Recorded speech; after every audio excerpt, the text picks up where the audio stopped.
Olá, eu sou o Glauco do Pé de Figo, meus amigos, minhas amigas. Eu quero continuar nosso bate-papo sobre a Casa 4. É um tema complexo, muito interessante, porque eu sou muito apaixonado por esse tema da Casa 4, que é o tema da família, por ser um núcleo importante na formação do ser humano, é na nossa formação da expressão emocional, mas também é o nosso primeiro núcleo social, então é ali que nós vamos ter uma formação social primária, né? Onde a gente vai caminhar para o mundo com referências. No vídeo passado eu falei sobre pilares de estrutura da Casa 4, falei que, a meu ver, existe um pilar masculino e um pilar feminino, o pilar masculino representando a segurança, a hierarquia, regras, né, limites, o pilar feminino representando a emoção, a sensibilidade, a nutrição, o acolhimento. Então, esses pilares, eu queria ressaltar que eles não necessariamente são preenchidos ou são sustentados por um homem ou uma mulher, né? Não é isso.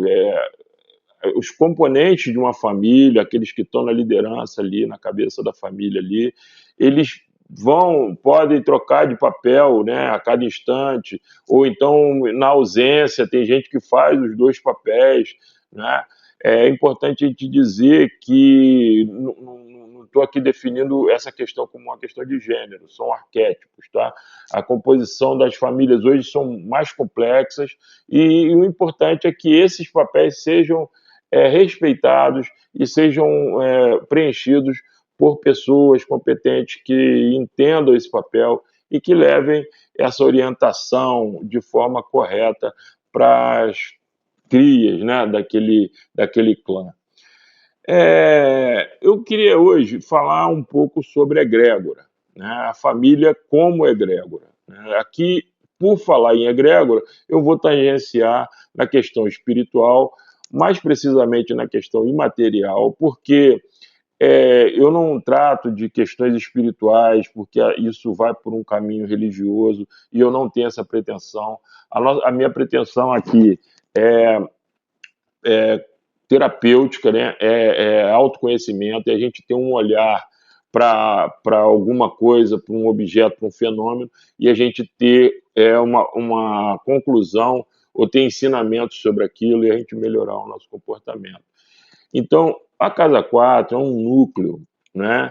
Um núcleo que traz, como a gente falou, tradições e conhecimentos, experiências, mais certamente por união de duas culturas normalmente, né? Pessoas se reúnem e se unem em relacionamento e criam o seu núcleo familiar. Essas pessoas vêm de culturas diferentes e os ancestrais, aqueles ensinamentos que a gente falou no vídeo passado, eles estão representados ali, eles estão vivos ali, né? Passando as suas experiências, né? Então nós temos um tema ancestralidade e um tema aí uma egrégora.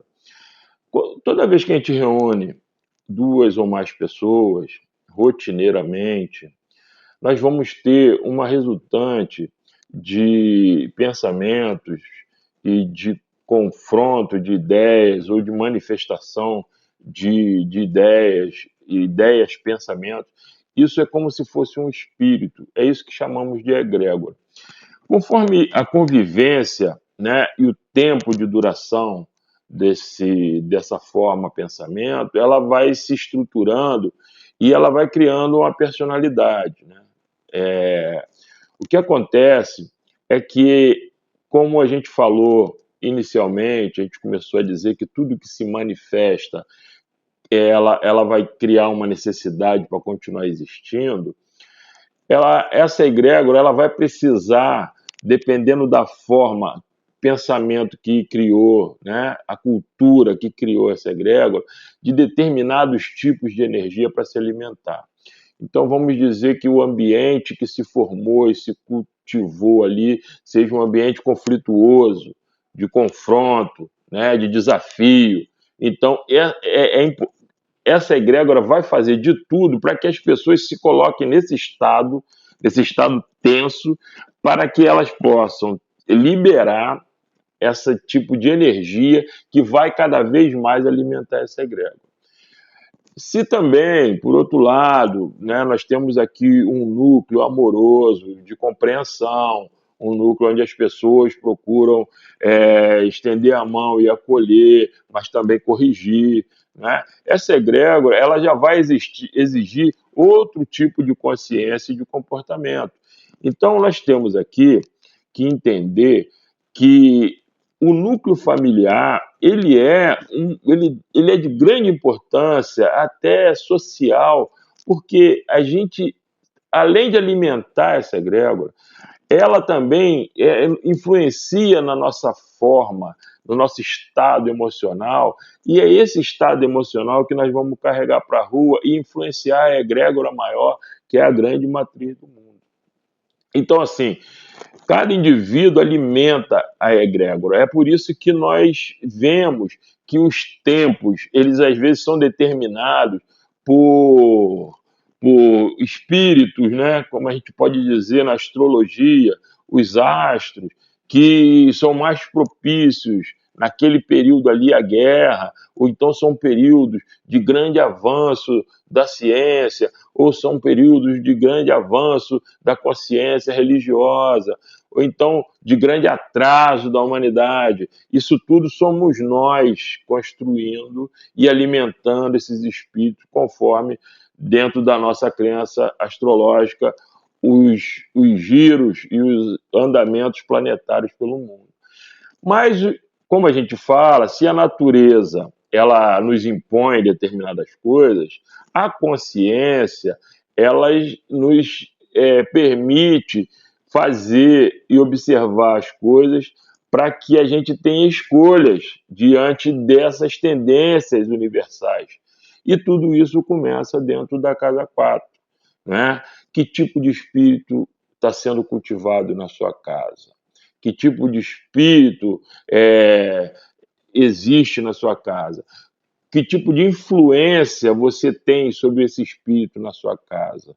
Que tipo de influência esse espírito tem sobre você? Quando você vai para a sua casa, você encontra um lugar de descanso, de repouso, de recarga, de acolhimento, ou você encontra um local de conflito, né? de nervosismo, de tensão? O que é que você encontra na sua casa? É muito importante que a gente tenha uma noção sobre isso, uma consciência sobre isso, porque nós aqui do Pé de Figo trabalhamos nesse ramo da questão.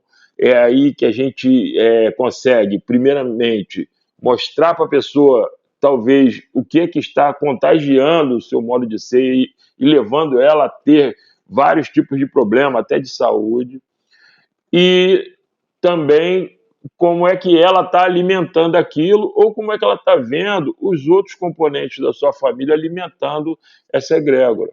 É importante para a gente que você tenha essa consciência. A partir do mapa astrológico, desse nosso bate-papo, nós podemos entender como é que é a configuração desse espírito e nós podemos atuar energeticamente para modificar essa vibração. Mas nada disso é possível se a gente não muda o comportamento. As egrégoras elas podem morrer e a gente pode recriá-las num outro modelo a partir do momento que a gente para de alimentar aqueles sentimentos e aquelas emoções. Mas para isso é muito importante que as pessoas tomem consciência desse espírito. Tá ok? Nós vamos falar um pouco mais sobre Casa 4 em outro vídeo, porque eu não quero que esses vídeos sejam muito longos, mas eu quero que vocês levem com vocês essa mensagem da importância da Casa 4 na nossa existência, da importância da gente saber alimentar o nosso núcleo familiar, porque não é só a gente que a gente está se beneficiando ou se prejudicando. Os outros seres que compõem aquela existência ali já estão também carregando essa energia e elas podem ser, com isso, bons mensageiros para a formação da sociedade ou então figuras nefastas para o meio ambiente humano. Ok? Agradeço pela atenção e peço que vocês deem um like e nos vemos no próximo vídeo. Muito obrigado.